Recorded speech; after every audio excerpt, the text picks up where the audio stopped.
Xin chào. Ở nhà ha? Tao đung, ăn khâu nôm không? Lại giờ tạ bánh rừng tao luôn.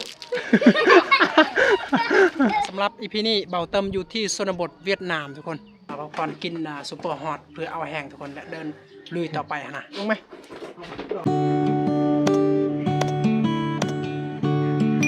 พักกันซื้อน้ำบอกน้ำหวานก่อนทุกคนนะอยากกินซุปเปอร์ฮอตหมดลองไหมไม่เงี้ยฮะเอาโอเคนำเขามาจากเวียดนามนี่กินผักกินซุปเปอร์ฮอสอ้าวบอกคุยสิกินป่ะหรือว่าบอกกินไม่เงินเต้นลาวไหมเต้นลาวcó một chưng Tiền Lào là một chưng hết, tiền Việt là một chưng hết. Tiếng Việt là một chưng, tiền Lào là một chưng. Tiền Lào làคือกัน tiền Việt ก็คือกัน ถ้าว่าภาษาทางนี้เอิ้นว่าประจวน Tiền Lào là 20.000, tiền Việt là 10.000. สิจ่ายเป็นเงินต่างประเทศก่อน เสียเติม นี่เงินต่างประเทศ อะไรนี่50,000 ดงถ้าเป็น50,000ดอลลาร์โอ้รวยเลยเนาะ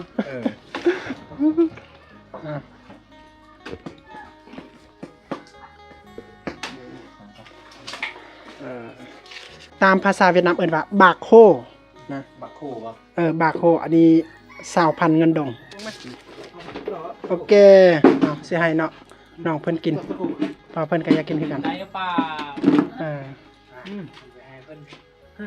แกะป่ะแกะได้บ่มาสิแกะให้จับเด้อเล็บออกนี่เอาโอเคส้นแก้วจ่ากับดื่มมาเดียวกันบ่อันเดียวเดียวกันหลังจากที่เราเลาะชนบทมีหลายหมู่มีหลายบ้านนะเมื่อยนะก็เลยพักผ่อนก่อนกินซุปเปอร์ฮอตเพื่อเอาแห้งทุกคนและเดินลุยต่อไปนะอยู่จุดนี้จะเป็นหาดที่บ้านปะลูนะทุกคนมีแรงจริงๆเอาส้นแก้วโอเคอันนี้ช็อตเอาส้นแม่นี่เฮ้ยมันจะประหยัด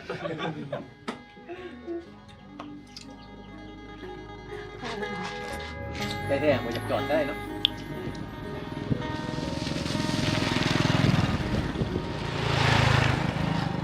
กับทักทายสบายดีพ่อแม่พี่น้อง FC เบิร์ดสุคน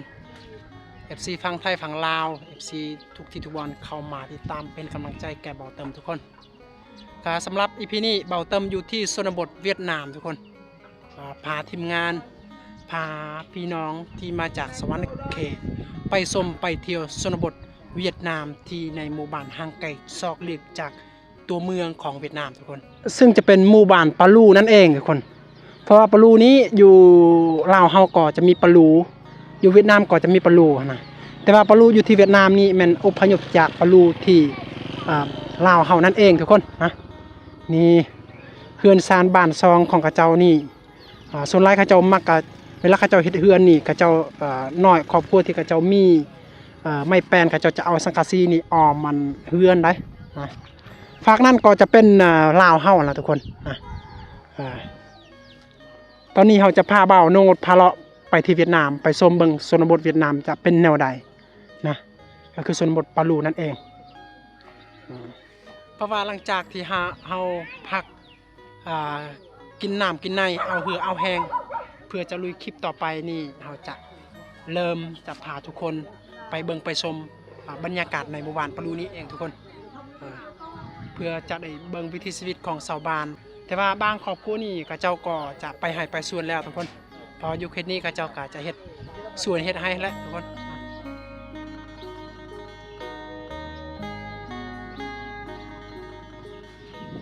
อันนี้จะเป็นรูปทรงเฮือนซานบ้านซองชาวบ้านเวียดนามทุกคนในชนบทนะ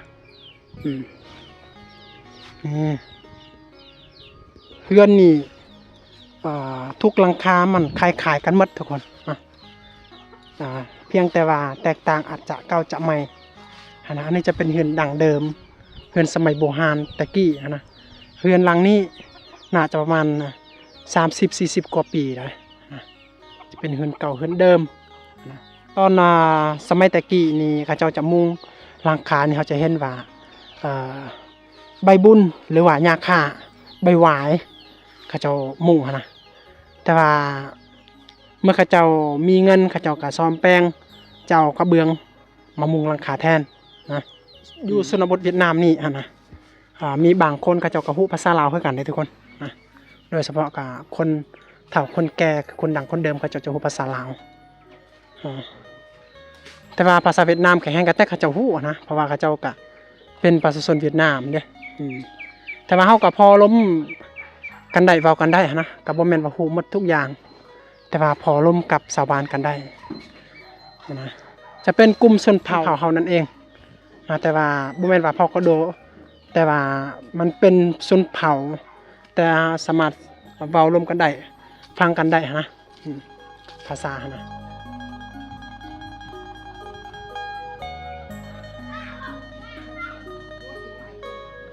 บันส่วนมาตะบ่อันเกิมฮะโอ้อันเกิมแซมไหมทำข้าวบนอะไรไปโอ้กินหน่อไม้ทุกคนถ้าว่าทักทายข้าเจ้าก็ต้องว่าภาษาเวียดนามแล้วข้าเจ้าหูภาษาเวียดนามนี่นะอันงอนฮะคงดีลำไรอ่ะเงี้ยmới vềฮะ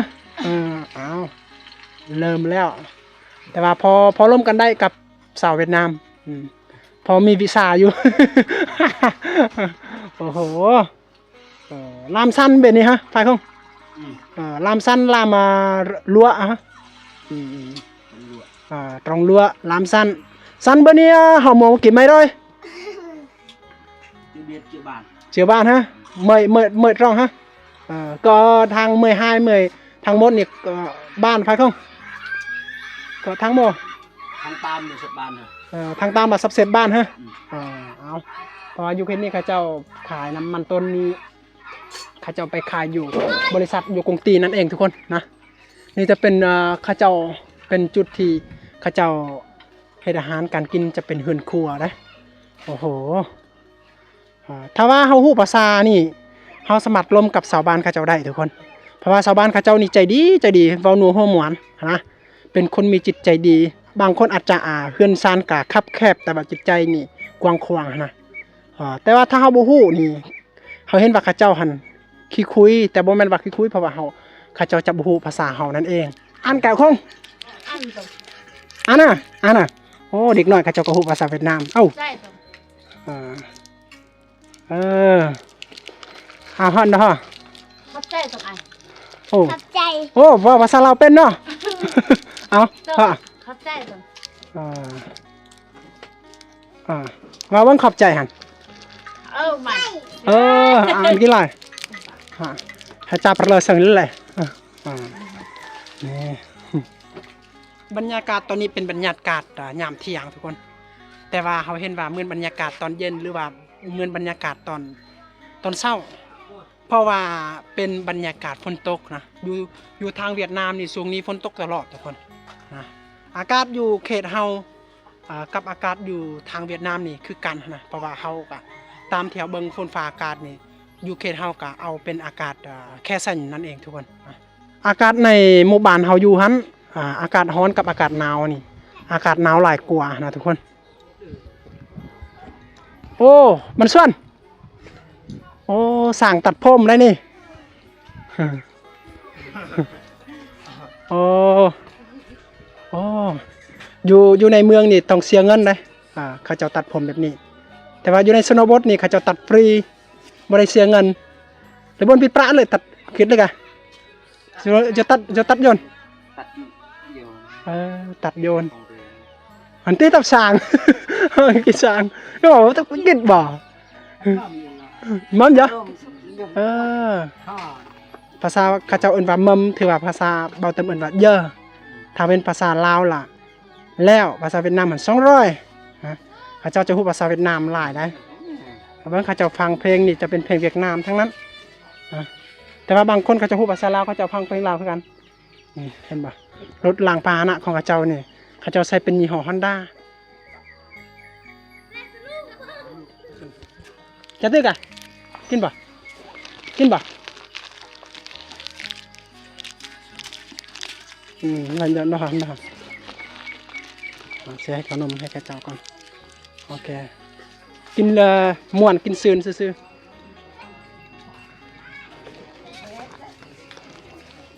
ไปช่วยงานใกล้สินเจ้าจากแก้วอันขนมคงอันน่ะ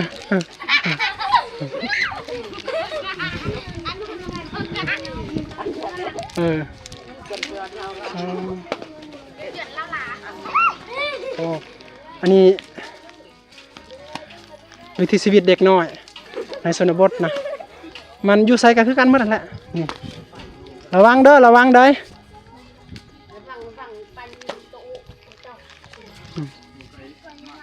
โอ้ถึกเลยย่ออะไรย่อตาบันเร่งตะลุนั่นเลยกูมาใครอะไรสิยายขนมกินเถอะพลละน้อย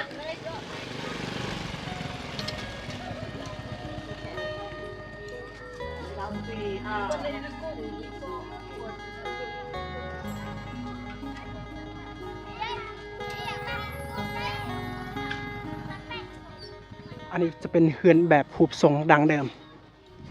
นะจะมีเข่า3เบื้องอันนี้ถ้าสมัยดังเดิมนี่ถ้ามันเป็นมีลักษณะแบบนี้ก็จะเป็นรูปของเจ้ากกเจ้าเหล่าในหมู่บ้านนะคนที่เว้าเก่งคนฉลาดนั่นเองเลยทุกคนเป็นเฮือนผู้ใหญ่บ้านแบบนั้นนะ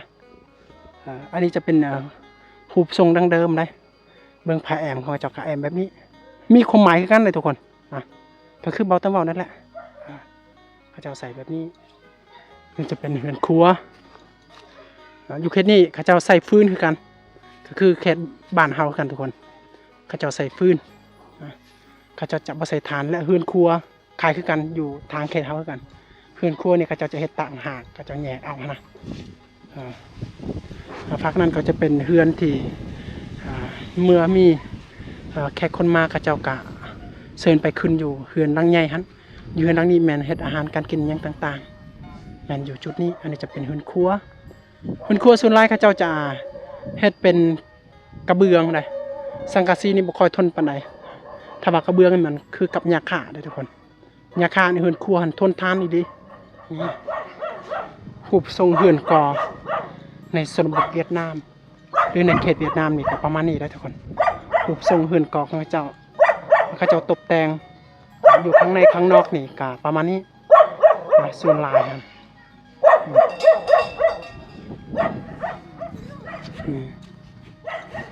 ได้มาละเปาะดีมั้ย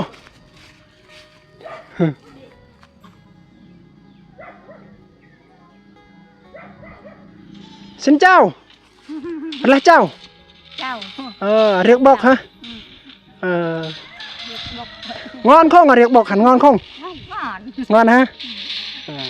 ยอดตรงทุกเนาะเป็นไปได้nó cho xe đẻ đi đúng là cái vật tiền cái free là được ไปคอฮะไปคอเอาเนาะเขาจะดีซีนเป็นเยอะฮะเขาจะไปขอเอาเลยทุกคนนะบันส่วนสินเจ้าnhàฮะอัตตดงเป็นไรเจ้าเจ้าคือปืนเจ้าไข่ปืนจ้ะมาบ่อัดลุงมานะฮะคันเละมาแกมาปบได้ตะอะไรมาเชนะงานตัวดุงหน่อยเชนะ cái bà ra อิดละกล้วยอิดละกล้วยก็ยากจ้ะ rồi vô เอ่อ cái con mà buồn buồn nặng Ờ. là bùi Ờ. bà nặng thế เอ่อ bà nặng thì luôn เอ่อ cháu em bà lâm เจ้าแกเนาะไก่กัน cháu cái con mà Ờ. nặng thì chết ăn ăn เอ่อ có chừng ăn mong thì chết ăn mà y bố chô liếc tu của tại Việt Nam เออ y tại Việt Nam เอ่อ chết ở cái cửa Việt chô liếc อืม cháu cái cấp cứ rồi อืมแต่น้อยเก๋กะเจียดุ้งจน cái gì vẫn nhuông ở chết Ờ.แต่cái kẹt mà nó อืม hồi nộp cây phải bự tưới là ngồi kỳ mà không đúng mà cây cứ ơi nó lòi อันที่อันปลาโรเกปุ่มโอเค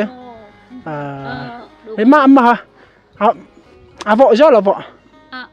nàng ta dạ rồi này kì ông cứ ơi ông à cây tập ông à cây โอเคเอาอันนี้ก็เป็นคนเฒ่าคนแก่ในหมู่บ้าน และเป็นคนแม่ไม้นะบ่มีผัวเดี๋ยวนี้ยังแต่เพิ่นเลี้ยงหลานเลี้ยงลูกก็ยังบ่ทันเอาผัวเทื่อบ่เอาผัวบ่เอาเมียนะทุกคนยังโสดอยู่นะเป็นคนทุกข์คนยากนะเป็นตายตนนี่พุ่นจะเป็นเฮือนลูกนะถ้าเฮามาแต่เช้าๆทุกคนเฮาจะได้เจอชาวบ้านเกียมไปให้ไปสวนแต่ว่าเฮามาเที่ยงนี่ชาวบ้านเขาเจ้าก็บางคนก็กลับแต่ว่าบางคนก็ยังอยู่ในสวนให้แล้วว่าถ้าเฮามาอีกกันตอนเย็นเฮาจะได้เห็นชาวบ้านเขาเจ้ากลับแต่ให้แล้วเฮาก็สามารถที่จะเว้าจะได้ลมกับชาวบ้านเขาเพราะว่าชาวบ้านทางเขตนี้หั่นจิตใจดีจิตใจกว้างเว้าหนูฮู้ม่วนนะถ้าเขาเจ้าฮู้แต่ว่าถ้าเขาเจ้าบ่ฮู้นี่ก็เฮาเห็นว่าเขาเจ้าคือคุยแท้จริงเขาเจ้าบ่คุยนะลมกันได้เว้ากันได้ถ้าเฮาฮู้ภาษาเวียดนามหรือว่าเฮาฮู้ภาษาเผาภาษาลาวนี่บางคนเท่านั้นที่จะฮู้นะทุกคนนะเพราะว่าเขาเจ้าเป็นชนบทเวียดนามสบายดีมาดูเนาะสูบยาเนาะสูบยาhút thuốc tiếng Việt nào là hút thuốc thích hút thuốc hả có vợ có chồng rồi ha tên âm hình à âm bài mà sẽ làm gì càyวันลำอันนี้จะเป็นเฮือนอายพัน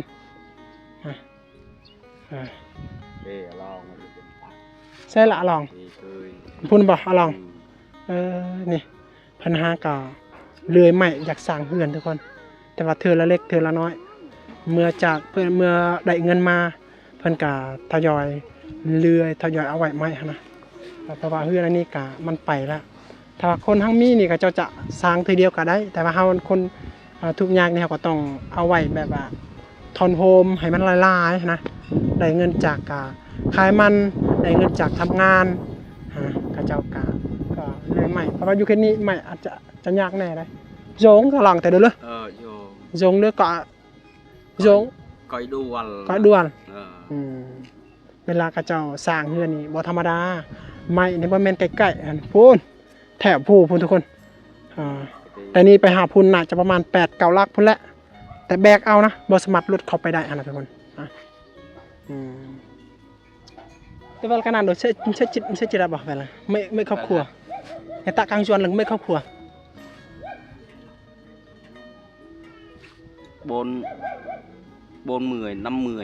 50 gia đình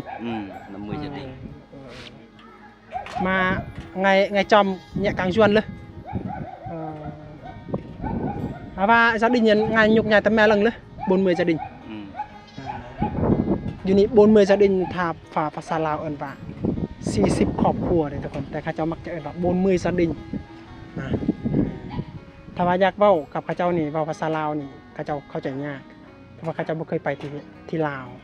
แต่ว่าถ้าเว้าภาษาเวียดนามนี่เขาเจ้าก็จังฮู้คักได้นี่แหละทุกคนตอนโดชนเผามาก็โด เว้าเป็นภาษากะโดเนาะหน่อยเจียนนี่หน่อยเจียนนะเตียงกะโดเฮ็ดทุกคนหน่อยเจียงเว้าเป็นภาษากะโดทั้งนั้นเลยนะเพราะว่า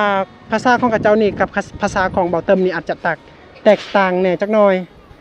นะแต่ว่าพอเข้าใจได้นะบรรยากาศมื้อนี้เย็นดีทุกคนฝ่าอยู่เวียดนามนี่